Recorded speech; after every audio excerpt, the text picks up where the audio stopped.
हाँ तो बच्चों, मैं आज आपको एक कहानी सुनाने चाहता हूँ जिसका मोटो है खूबसूरती अच्छी है या फिर नसीब। एक बेहतरीन आपको अंदाज पे ये मैं कहानी सुनाता हूँ। 1 मिनट आपका टाइम बर्बाद होगा। बर्बाद क्या होगा, आपको बड़ी सीख मिलेगी इससे। देखिए, एक बार एक राजा था और राजा, ये सच था कि राजा बड़ा ही काला था और बदसूरत भी था। लेकिन उसके पास जो काम करने वाले नौकर और नौकरानियाँ थी बहुत खूबसूरत थी, ये सभी लोग जानते थे।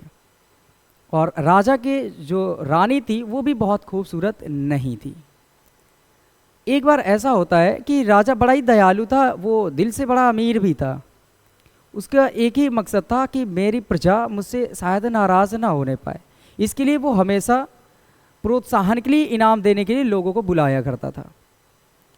उसी कारणवश एक बार फिर से राजा ने ये वजीर को हुक्म दिया कि जाओ और आसपास के गांव वालों को और जितने भी लोग यहाँ काम करते हैं, वो चाहे गुलाम हो, नौकर हो या फिर नौकरानियाँ हो, सबको बुलाओ और उनसे ये बताओ कि राजा आज सबको इनाम बांटने के लिए बुला रहे हैं, क्योंकि आपके काम अच्छे रहें तो राजा जिससे बहुत खुश है।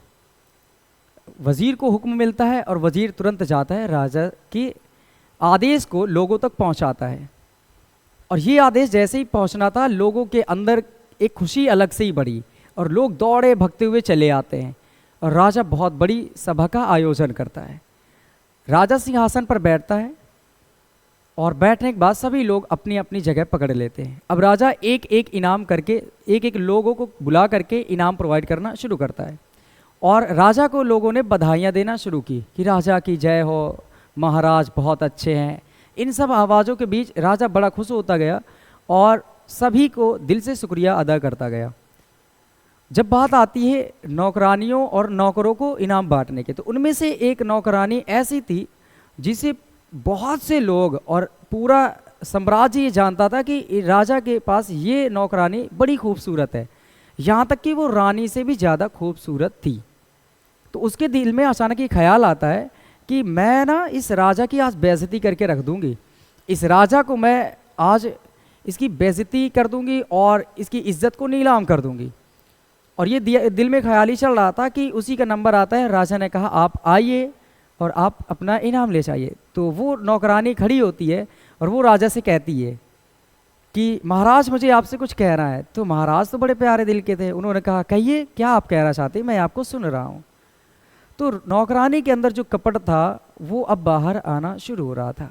नौकरानी ने कहा, हंसते हुए अंदाज में कहा, महाराज आप बिल्कुल काले हैं और बड़े ही बदसूरत लग रहे हैं। तो वो राजा था, वो दिल का बड़ा अमीर व्यक्ति था। उसने बड़े हंसते हुए, मुस्कुराते हुए, लेकिन बिल्कुल नर्म लहजे से कहता है, कोई बात नहीं, ठीक है, जैसा बनाया गया ऊपर वाले ने अच्छा बनाया, अगर आपको कुछ और कहना है तो कह सकती हैं।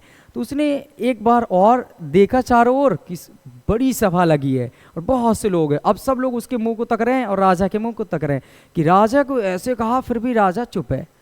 अब लोग बिल्कुल खामोश, माहौल बिल्कुल शांत हुआ।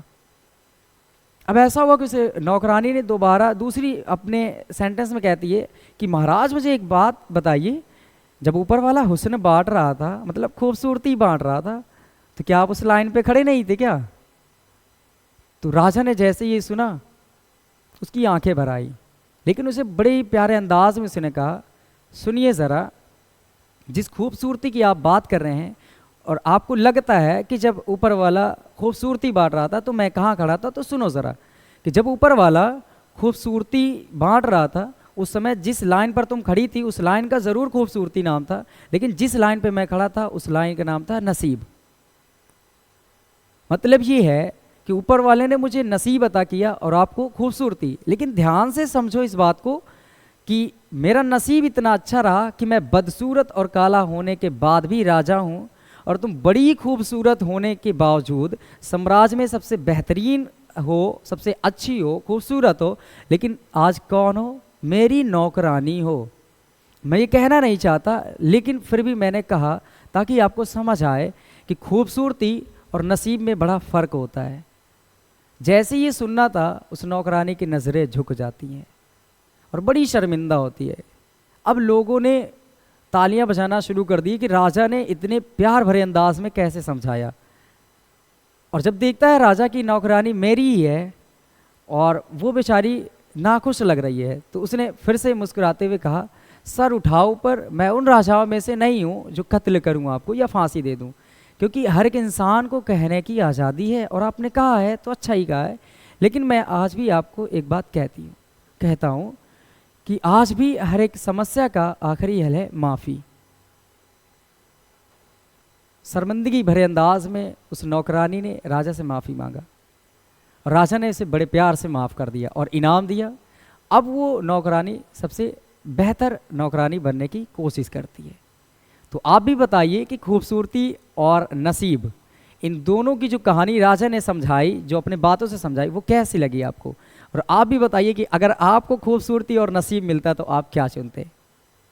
और राजा के जो समझाने के तरीके थे, आप उससे कितना खुश हैं?